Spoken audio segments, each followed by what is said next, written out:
नमस्कार। सनातन पॉडकास्ट में आपका स्वागत है। योग वशिष्ठ अध्याय 2। वाल्मीकि का राजा अरिष्टनेमि को कथा सुनाना। वाल्मीकि कहते हैं, हे राजन, जो ना तो अत्यंत अज्ञानी है और ना तत्वज्ञानी ही है, वही इस शास्त्र को पढ़ने अथवा सुनने का अधिकारी है। जो मोक्ष के उपाय रूप इन वैराग्य आदि 6 प्रकरणों का विचार अनुशीलन करता है, वह विद्वान पुरुष फिर संसार में जन्म नहीं लेता। यह रामायण पूर्व और उत्तर 2 खंडों में विभाजित है। मैंने इसकी रचना ब्रह्मा जी के आदेशानुसार महर्षि भरद्वाज को ज्ञान देने हेतु की ही थी। वह मैं तुम्हें सुनाता हूँ। वाल्मीकि ने कहा, हे भरद्वाज, जैसे रूप रहित आकाश में नील पीत आदि वर्णों का भ्रम होता है, उसी प्रकार निर्गुण निराकार ब्रह्म में अज्ञानवश जगत की सत्ता का भ्रम होता है। इस भ्रम को इस तरह भुला दिया जाए कि फिर कभी इसका स्मरण ही ना हो, इसी को मैं उत्तम ज्ञान मानता हूँ। इस दृश्य प्रपंच का अत्यंत अभाव है। यह बिना हुए ही भाषित हो रहा है। जब तक ऐसा बोध नहीं होता, तब तक आत्मज्ञान का अनुभव नहीं होता। यदि तुम श्रद्धा भक्ति से इस शास्त्र का श्रवण करोगे तो निश्चय ही तुम्हें आत्म तत्व का ज्ञान प्राप्त हो जाएगा, अन्यथा उसकी प्राप्ति असंभव है। निष्पाप भरद्वाज, यद्यपि यह जगत रूपी भ्रम प्रत्यक्ष दिखाई देता है, तो भी इस शास्त्र के विचार से अनायास ही ऐसा अनुभव हो जाता है कि यह है ही नहीं। ठीक उसी प्रकार जैसे आकाश में नील आदि वर्ण प्रत्यक्ष दिखने पर भी विचार करने से बिना परिश्रम के ही यह समझ में आ जाता है कि इनका अस्तित्व नहीं है। अब इस दृश्य प्रपंच का अभाव हो जाए, तब परम निर्वाण शांति का स्वतः अनुभव होने लगता है। ब्राह्मण, संपूर्ण रूप से वासनाओं का जो परित्याग अत्यंत अभाव है, वही उत्तम मोक्ष कहलाता है। जैसे अविद्या रूपी मल से रहित ज्ञानी ही प्राप्त कर सकता है। जिस प्रकार शीत के नष्ट होने पर हिमकण तुरंत गल जाते हैं, उसी प्रकार वासनाओं के क्षीण होने पर चित्त भी शीघ्र ही गल जाता है, उसका अभाव सा हो जाता है। यह वासना 2 प्रकार की होती है, शुद्ध और मलिन। शुद्ध वासना जन्म का नाश करने वाली मोक्ष की हेतु होती है। मलिन वासना जन्म की हेतु होती है। उसके कारण जीव जन्म मृत्यु के चक्कर में पड़ता है। मलिन वासना ही पुनर्जन्म का कारण है। अज्ञान ही इसकी घनीभूत आकृति है। यह अहंकार से बढ़ती है, किंतु जो वासना भुने हुए बीज के समान पुनर्जन्म रूपी अंकुर को उत्पन्न करने की शक्ति को त्याग कर केवल शरीर धारण मात्र के लिए स्थित रहती है, वह शुद्ध कही जाती है। ऐसे पुरुष जीवन मुक्त कहलाते हैं। हे भरद्वाज, जब भगवान श्री राम विद्या अध्ययन के बाद घर लौटे तो उनके मन में तीर्थों तथा पुण्यशील आश्रमों के दर्शन की अत्यंत उत्कंठा जागी। पिता की आज्ञा पाकर सभी तीर्थों एवं आश्रमों के दर्शन कर वे पुनः लौट आए। जब राम 16 वर्ष की अवस्था के करीब थे तो वे दिन पर दिन कृश होने लगे।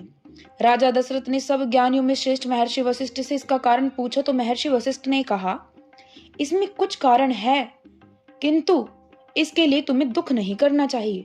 उसी समय महर्षि विश्वामित्र अयोध्या नरेश दशरथ के पास अपने यज्ञ की रक्षा के लिए राम और लक्ष्मण को लेने आ पहुंचे।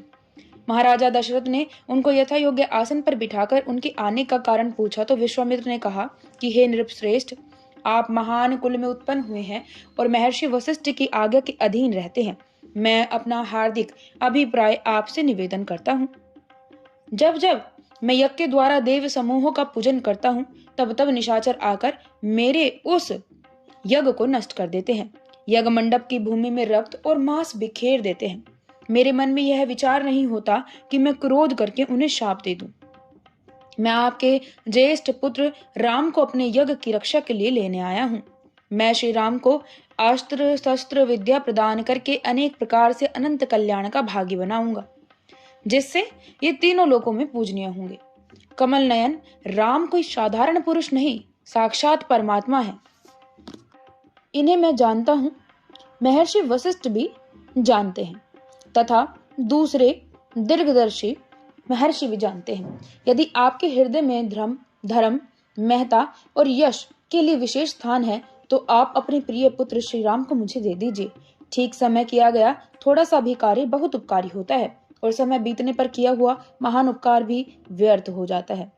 विश्वामित्र जी की बात सुनकर राजा दशरथ थोड़ी देर चुपचाप बैठे रहे, क्योंकि जिसका मनोरथ पूर्ण न किया गया हो वह बुद्धिमान पुरुष युक्ति संगत उत्तर पाए बिना संतुष्ट नहीं होता है। इसके बाद दशरथ ने कहा कि हे मुनीश्वर, श्री राम की अवस्था अभी 16 वर्ष से भी कम है। ये राक्षसों से युद्ध कर सके ऐसी योग्यता मैं इनमें नहीं देखता। इन्हें ना तो उत्तम शास्त्रों का ज्ञान है और ना ये युद्ध की कला में निपुण हुए हैं। इसलिए मेरे धर्मात्मा ज्येष्ठ पुत्र श्री राम को आप यहाँ से ना ले जाएं। वाल्मीकि कहते हैं, हे भरद्वाज, राजा दशरथ की यह बात सुनकर विश्वामित्र कुपित हो उठे तथा उनसे कहने लगे, राजन, मैं आपकी मांग पूरी करूंगा। ऐसी प्रतिज्ञा करके आप उसे तोड़ रहे हैं। आप सिंह होकर सियार बनना चाहते हैं। रघुवंशियों के लिए यह व्यवहार अनुचित है। इससे तो इस कुल की मर्यादा ही उलट जाएगी। विश्वामित्र के वचनों को सुनकर राजा दशरथ ने श्री राम को बुलाने हेतु द्वारपाल को भेजा।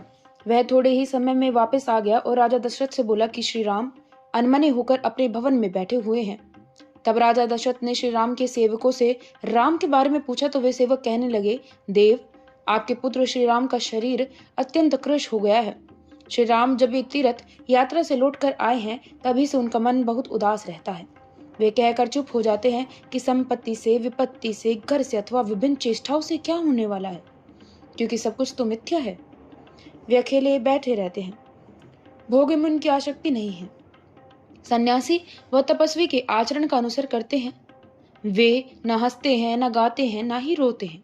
सदा पद्मासन लगाए शून्यचित्त हो केवल बैठे रहते हैं। वे प्रतिदिन दुबले हो रहे हैं, रोज रोज पीले पड़ते जा रहे हैं। वे कहते रहते हैं, ये भोग वास्तव में नश्वर है, धन आपत्तियों का एकमात्र स्थान है आदि। राम का ऐसा वृतांत सुनकर विश्वामित्र बोले, यदि ऐसी बात है तो आप लोग श्री राम को यहाँ बुलाए। श्री राम को यह मोह न तो किसी आपत्ति से हुआ है और न आसक्ति से ही। वे विवेक और वैराग्य से संपन्न है, अतः उन्हें मोह नहीं है, बोध ही प्राप्त हुआ है, जो महान अबुद्धि कारक है। हमारे उपदेश से वे सत्यता, मुदिता, प्रज्ञा को प्राप्त होकर विश्रांति, सुख से संपन्न, संताप शून्य शरीर से हृष्ट पुष्ट और उत्तम कांति से युक्त हो जाएंगे। वे महान सत्व गुण से युक्त तथा लोकव्यापी निर्गुण सगुण रूप पर ब्रह्म के ज्ञान से संपन्न हो जाएंगे। जब दशरथ जी के बुलाए जाने पर श्री राम राजसभा में उपस्थित हुए तथा पहले पिता के चरणों में मस्तक झुकाया, तदनंतर मुनि वशिष्ठ एवं विश्वामित्र को प्रणाम किया। इसके बाद मुनि वशिष्ठ एवं विश्वामित्र जी ने उनसे उनकी उदासीनता का कारण पूछा तो श्री राम कहने लगे, तीर्थ यात्रा करने के बाद मेरा मन विवेक से पूर्ण हो गया है, जिससे मेरी बुद्धि भोगों की ओर से विरक्त हो गई है। मैंने अब विचारना आरंभ किया है, यह जो संसार का विस्तार है, इसमें क्या सुख है। जितने भोग के साधन भूत पदार्थ हैं, सब के सब क्षणभंगुर, विपत्तियों में डालने वाले तथा पाप स्वरूप है। मूढ़ बुद्धि हुए लोग संसार के पदार्थों में सुख न होने पर भी उनमें सुख मानते हैं और उसी के लोभ में आकृष्ट होकर इधर उधर भटकते रहते हैं।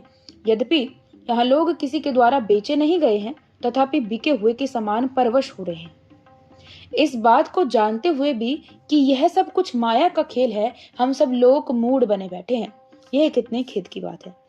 मुझे राज्य से क्या लेना है और भोगों से ही क्या प्रयोजन है। सभी भोग्य पदार्थों से मेरी अरुचि हो गई है। संसार की संपदाएं सदा सबकी वंचना करती रहती हैं। ये मनुष्यों की मनोवृत्ति को मोह लेती हैं, उनकी सद्गुण राशि का नाश कर देती हैं और तरह तरह के दुख दिया करती हैं। ये धन वैभव चिंताओं के चक्कर में डालने वाले हैं, इसलिए मुझे आनंद नहीं देते।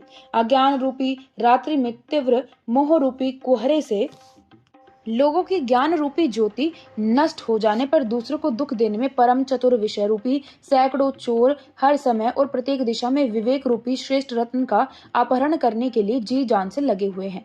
तत्वज्ञानी ही उनको नष्ट करने में समर्थ है, दूसरे नहीं। जय श्री राम।